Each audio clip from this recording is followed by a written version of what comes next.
Pag-usapan natin mga kababayan itong sinasabi ni kababayan namin dito si Attorney Salvador Panelo. Kasi sabi po ni Panelo, kanya-kanyang reaction sila. Si Bato, si Bungo, si Iggy Dinay po. Sukol na paano sila mga kababayan. Ngayon si Panelo, dumipensa kay Digong.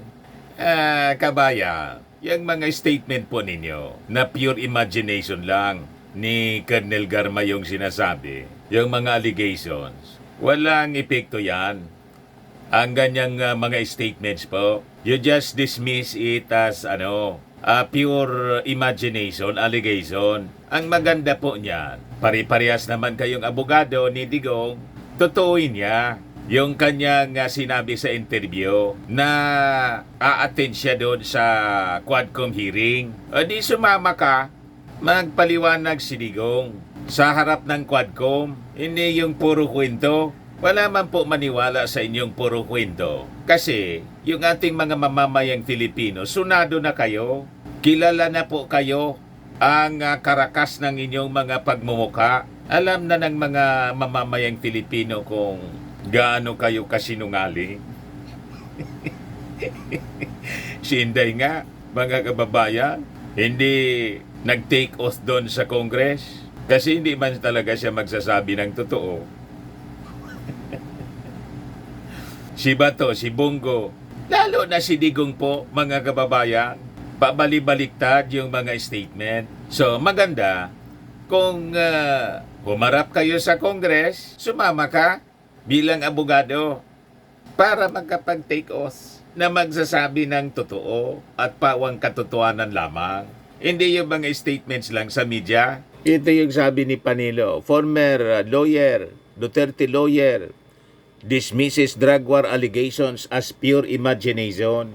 But before ko mga kababayan ibigay sa inyo yung full story ng balitang yan, click subscribe muna dito sa ating YouTube channel and hit the notification bell po para lagi kayong updated sa mga kaganapan dito sa ating bansa. Like and share na rin po ninyo ng ating video. At wag na rin po ninyo na-skip yung ating mga commercial ads para tuloy-tuloy lang ang pag-unlad ng Bagong Pilipinas. At itong ating programa mga kababayan, atid sa inyo nitong ating mga sponsors. Firmax Firming and Lifting Cream. Pinapay po sa mga pulses in affected area. Mainam po ito sa mga pains at paninigas ng mga kaso-kasuan. Ito sa mukha naman yung application, anti-aging, Automax po siya. Ito ay Glow Zero mga kababayan. Whitening po siya. Made in South Korea. Ito naman po, Ningxia Red Mix Fruit Drink. Gawa po siya sa goji berry. May anti-cancer properties po siya. At sa mga nagana po ng malinis and spacious fitness gym, pumunta lang po kayo sa aming Colossal Fitness Gym. May Grab car rental din po kami. At bills payment po sa aming office.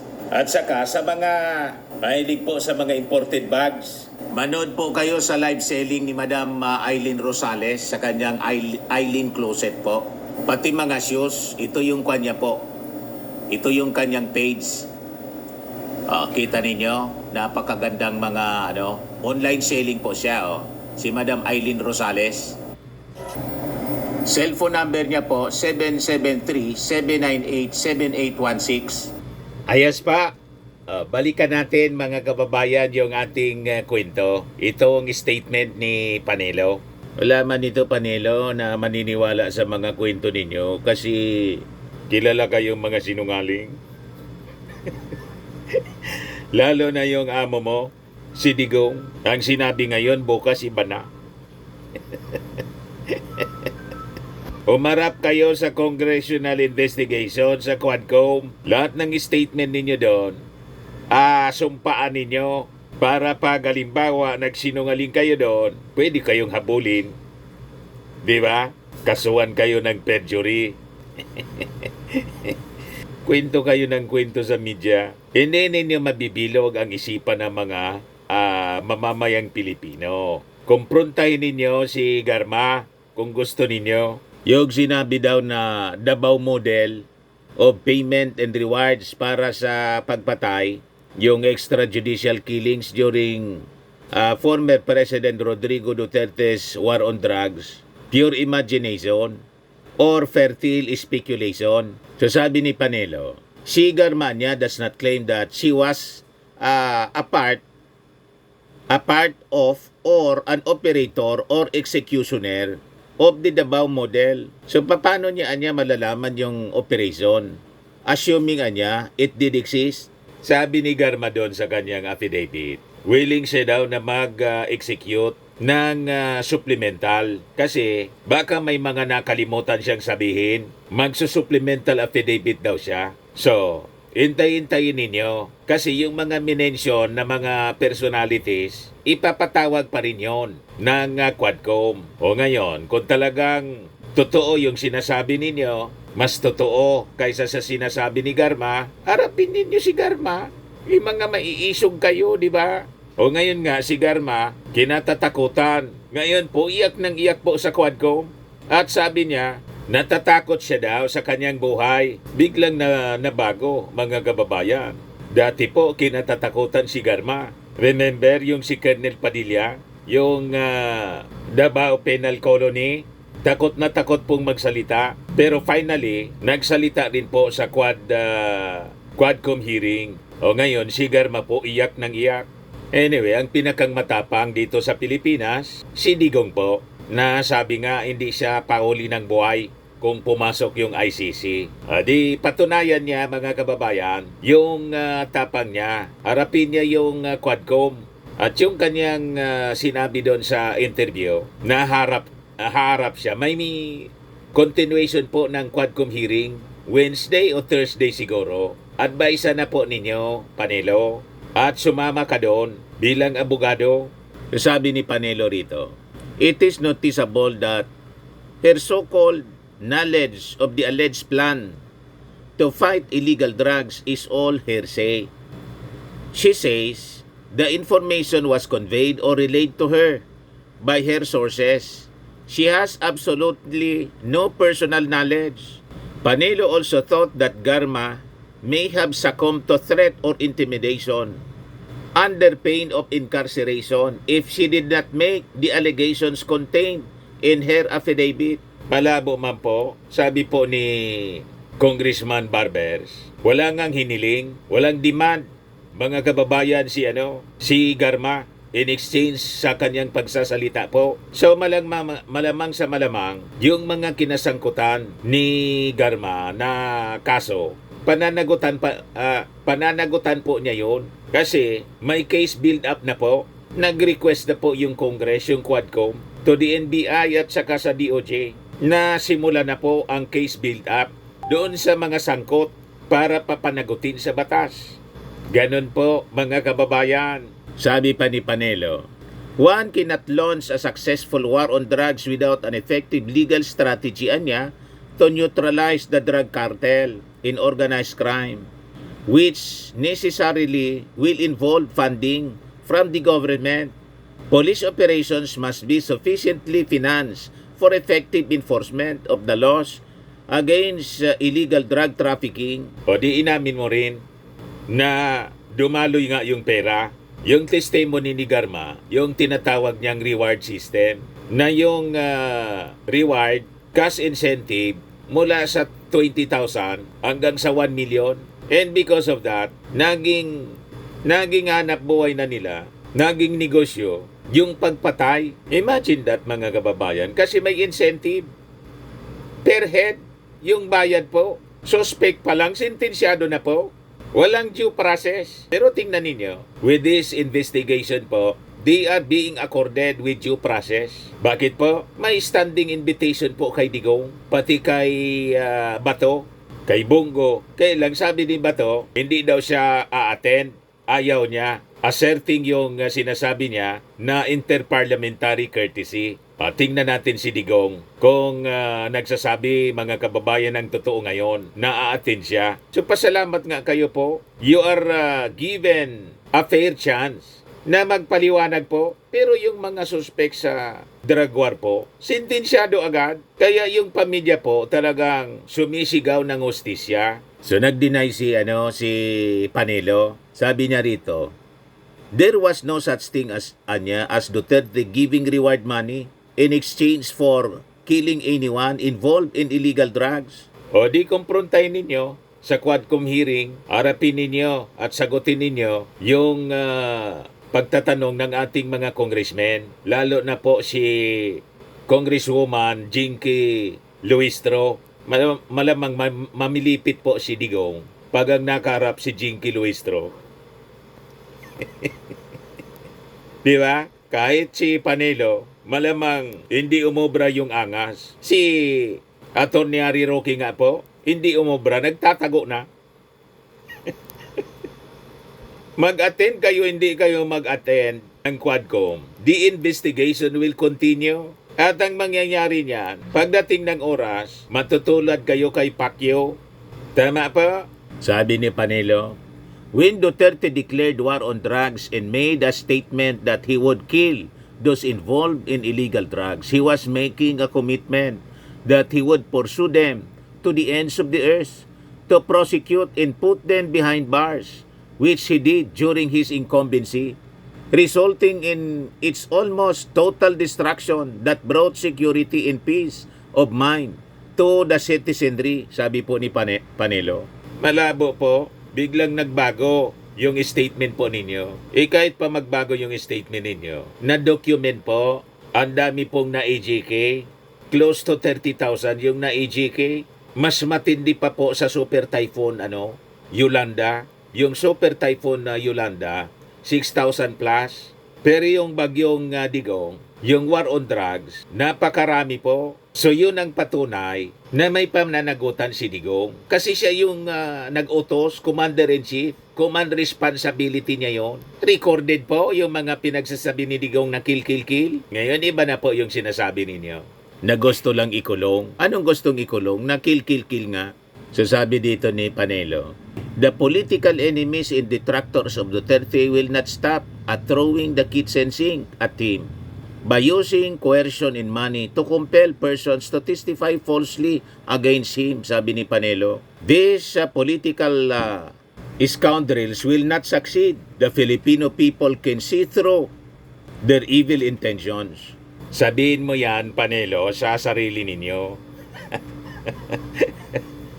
Tama? Kayo yung mahilig mag-akusa ng kung ano-ano. O tignan ninyo, yung kinaso ninyo na mga sabi, sangkot sa droga, si De Lima, o diba, napawalang sala ng korte.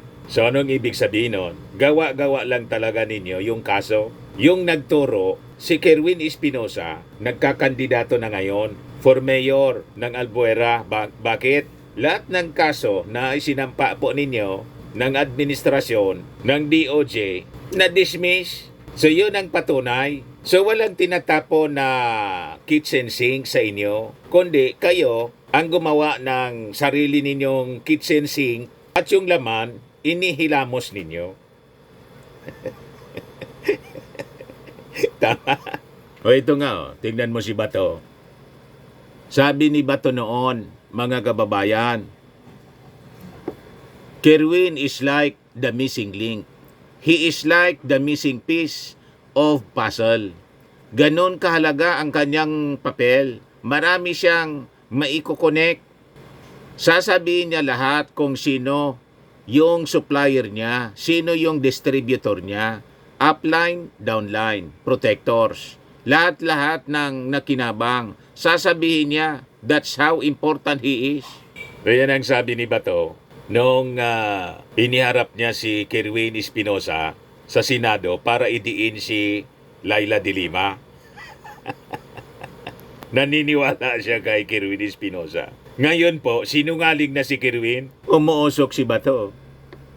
Ang masasabi ko lang kay Kerwin Espinosa, sinungaling siya.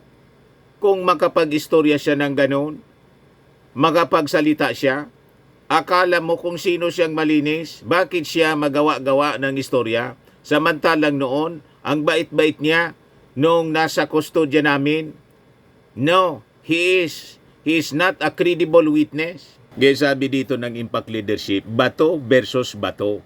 Senator Bato de la Rosa dismissed Kerwin Espinosa's accusations that he pressured him to implicate former Senator Laila de Lima and Peter Lim in the illegal drug trade, calling Espinosa an unreliable witness and labeling him a liar. Sinungaling na ngayon si Kerwin kasi itinuro kayo na kayo yung nag-pressure para ipin down si de Lima. Kung sinungaling si Kerwin Espinosa, bakit yung mga kaso na isinampa po ninyo dismiss ng husgado? Hindi siya napatunayang nagkasala ng walang kaduda-duda. O sino ngayon ang sinungaling? May desisyon yung husgado. So lumalabas, kayo yung sinungaling na nagsampa ng kaso. Kasi yung kaso na sinampa ninyo, hindi nagtagumpay. May desisyon yung husgado. Yung itinuro, pinin down na senador, si Laila de Lima, ganun din. 3 asunto.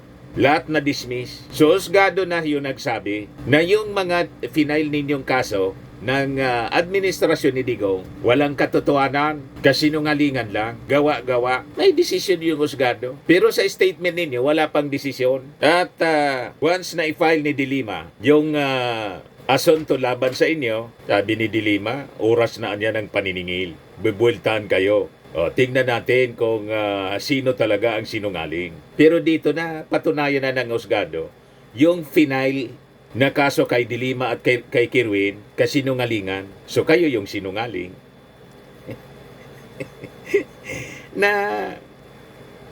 na-dismiss yung kaso. O ngayon, ito yung statement ni Nery Colmenares kung bakit po sa ICC sila nag-file ng kaso. Hindi dito sa local courts.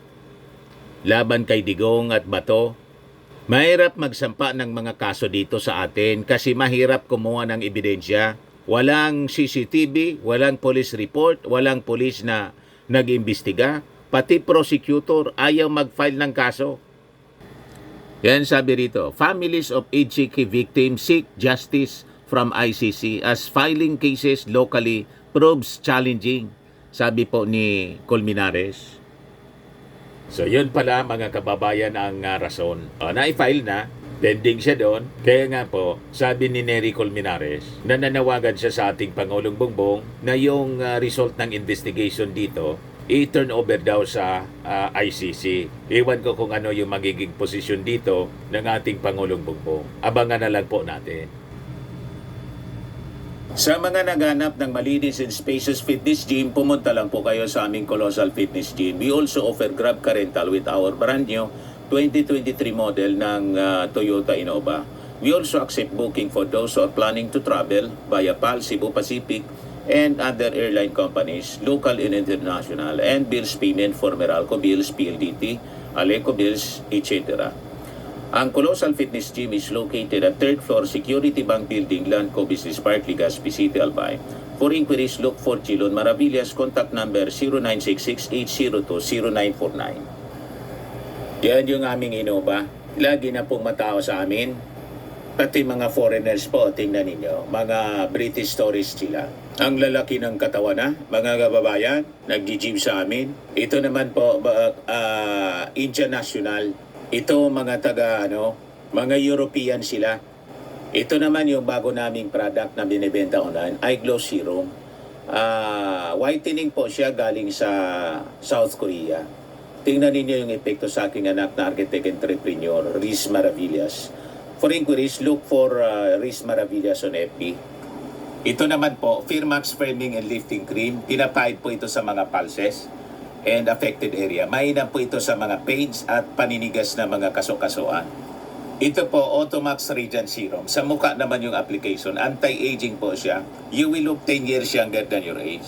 Sa mga cancer patients naman po, baka lang gusto ninyo itong itry. Nengxia Red Mix Fruit Drink. Hindi man po siya gamot, food supplement siya. Kaya lang, gawa siya mga kababayan sa goji berry.